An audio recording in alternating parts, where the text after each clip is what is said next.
el elfo pequeño que podía.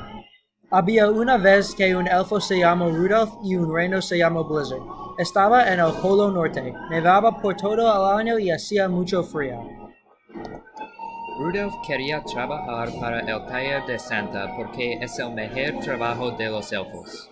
Pero había un problema. Rudolph no sabía cómo hacer los juguetes. Él recibió el trabajo y empezó a trabajar en el mismo día.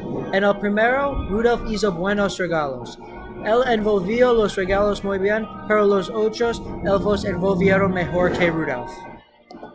Entonces, Rudolph intentó algo diferente.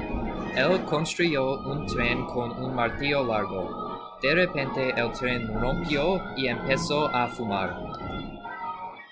Todos los elfos miraron el tren y rieron. Algunos elfos se burlaron de Rudolph. Rudolph estaba muy avergonzado cuando oyó del taller.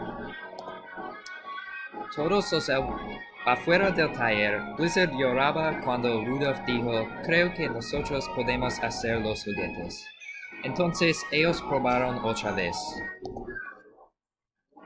Rudolph caminó en la oficina de Santa y preguntó a él, ¿puedo trabajar con los otros elfos otra vez? Santa contestó, tú puedes hacer todo. Yo creo que hace los juguetes mejor que todos. Rudolph fue al taller y empezó a trabajar. Primero trató de construir el tren otra vez. Esta vez el tren era perfecto. No había nada malo con el tren y estaba muy feliz.